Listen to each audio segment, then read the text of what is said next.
Well, nothing else is going to fit into this dress, I'll tell you that. Maybe something in this box. I don't want you to get too excited. It's only on loan.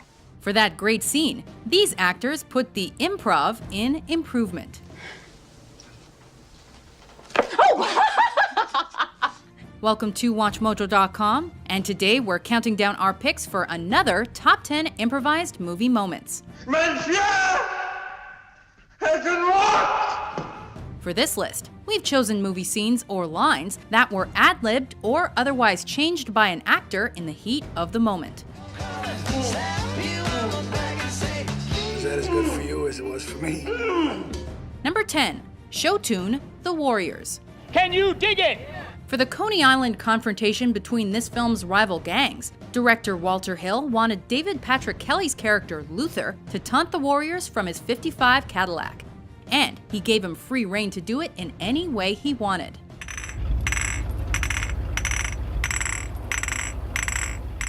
Kelly clinked 3 bottles together in one hand and delivered the legendary sing-song taunt that we've come to know. Warriors, come out to play. According to Kelly, it was a childhood bully that inspired the chant. It also helps that he's a musician blessed with the singing chops for the line. Warriors, come out to play. Warriors, come out to play. Number 9, just kicking it, The Lord of the Rings, The Two Towers. It's one of them we belts. Showbiz is dangerous. There are a few of us left.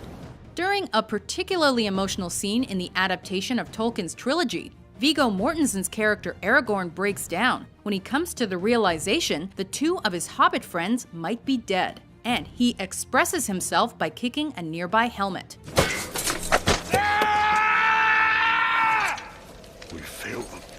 Turns out his breakdown was not only emotional, but also physical, because after one too many takes of kicking solid metal, he broke 2 toes.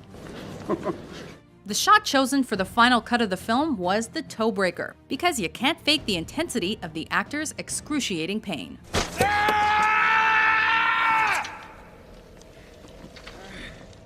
Number 8, The Barn Story, Saving Private Ryan. I can't see my brothers' faces. And I've been trying, and I can't see their faces at all. Has that ever happened to you? Matt Damon only shows up towards the end of this epic war film, and he's so preoccupied with survival we barely get to know his character, except in this scene, which was improvised by the actor.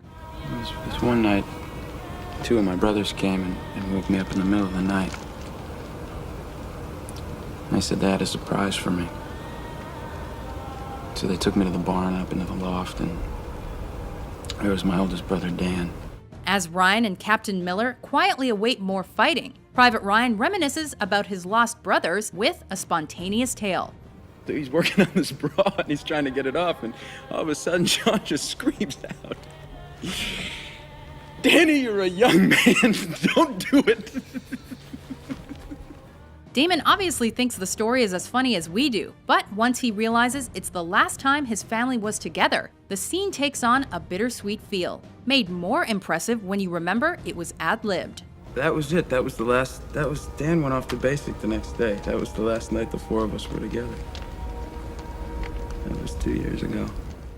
Number 7, The Zit, Animal House. All right, you bastard, let's go right here. When a director gives a comedian like John Belushi a little wiggle room, anything can happen.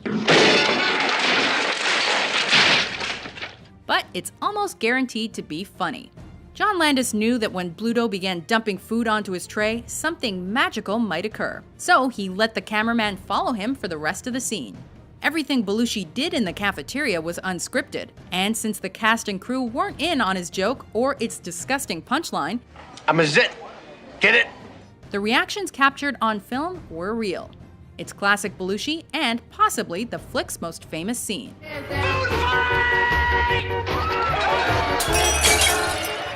Number 6, Blood, Sweat, and Smears, Django Unchained. I will admit you are pretty clever. When injured on the job, most people would take a 30-second breather before continuing with their day. Now that should be your first, second, third, fourth, and fifth concern. Not Leonardo DiCaprio. He got so into character for Django Unchained that when he slammed his hand down onto a table during a tense scene, smashing a glass and cutting his hand so badly he required stitches, Hey! Don't lay your palm flat on that tabletop! he just kept right on with his racist rant. There have been a lot of lies said around this dinner table here tonight, but that you can believe. DiCaprio even worked the blood into the scene by smearing it across an obviously mortified Kerry Washington's face. Broomhilda here is my property. And I can choose to do with my property whatever I so desire. And if y'all think my price for this here is too steep. Apparently, the room erupted in a standing ovation after the take. To the man with the exceptional beard and his unexceptional Number 5. Hair and makeup, the 40-year-old virgin. If she starts doing his pubes, I'm out of here. Some say a comic is only as good as his ability to improvise. By that logic, this film features some stellar comedians, as it has many unscripted moments. No, Kelly Clarkson! Everything from Steve Carell's genuine pain-induced curses at having his very hairy chest waxed, 1, 2, 3. Oh, nipple Oh, Mika, you should burn in hell! Okay, all right, no, seriously, I think I'm done. Woo, I think we're done. I think that's good. to Paul Rudd's and Seth Rogen's gay joke barbs were off the cuff. You know how I know that you're gay? How? You have a rainbow bumper sticker on your car that says, "I love it when balls are in my face." And if you're a fan of the "you know how I know you're gay" back and forths, you should check out the extended DVD scenes, where the two try to outdo each other for several minutes. You know how I know that you're gay? How? Because you're gay and you can tell who other gay people are? You know how I know you're gay? How? You like Coldplay. Where the two try to outdo each other for several minutes. All ad-libbed, of course. You know how I know that you're gay? How? You like the movie Made in Manhattan? Number 4, Meta Ford, Blade Runner. Shall we continue?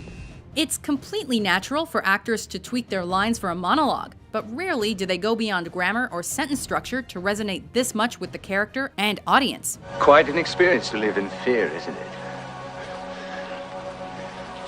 That's what it is to be a slave. Though there were previous scripted versions of this soliloquy, Rutger Hauer mainly improv'd the depth and philosophical musings of Roy Batty's last words, and gave us even more reason to ask the question, what is human? I've seen things you people wouldn't believe. Attack ships on fire off the shoulder of Orion. All those moments will be lost in time.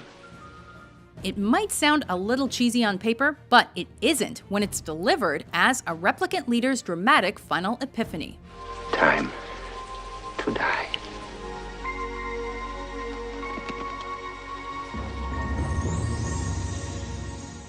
Number 3, Sword to a Gunfight, Raiders of the Lost Ark.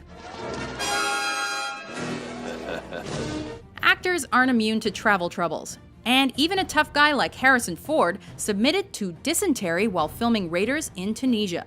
That's a big reason this scene was altered.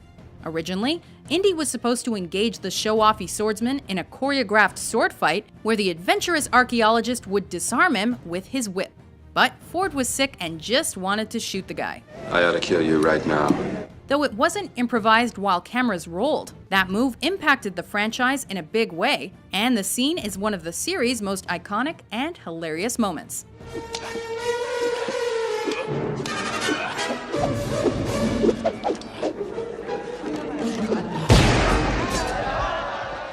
Number 2, the most annoying sound in the world, Dumb and Dumber. We usually don't pick up hitchhikers. But I'm gonna go with my instinct on this one. Saddle up, partner. As Dum Dum's Harry and Lloyd head on their cross-country road trip, they meet all sorts of people, including a hitman who's trying to kill them. Hey. I told you already, I'm on it, all right? Well, sucks to be that guy, cause car rides with these two mean sing-alongs. Rock, sing, bird, sing. Hitsies backsies. You're it. You're it. And the most annoying sound in the world. Want to hear the most annoying sound in the world? That last one was injected into the film by Jim Carrey on the fly, and you can see in Jeff Daniels' reaction that he was not expecting it. Even the hitman's outburst was unscripted, proving that sometimes unplanned is best. Guys! Fellas, you think we could listen to the radio or something? Before we reveal our top pick, here are a few honorable mentions. Oh! Dude! Holy shit. That's about $2,000 an ounce. Really? And what is the kick of it? Which I never...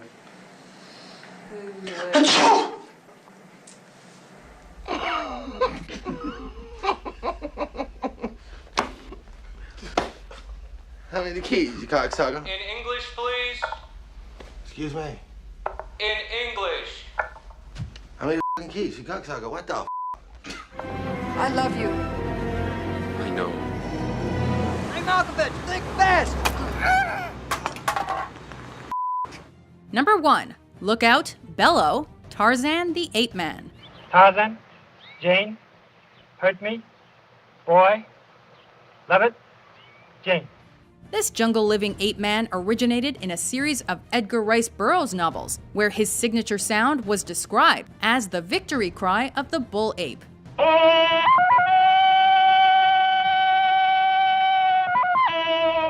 When it came to bringing that noise to the screen, Olympic swimmer and once competitive yodeler Johnny Weissmuller was the first actor to succeed where others had failed.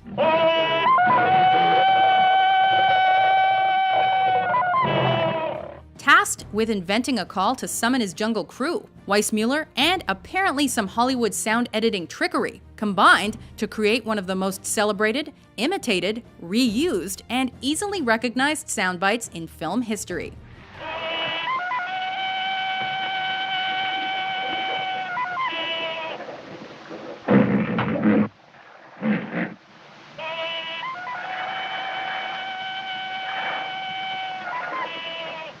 Do you agree with our list? Which unscripted movie scenes did we miss? For more top 10s published every day, be sure to subscribe to WatchMojo.com. You know I know you're gay? How? I saw you make a spinach dip in a loaf of sourdough bread once.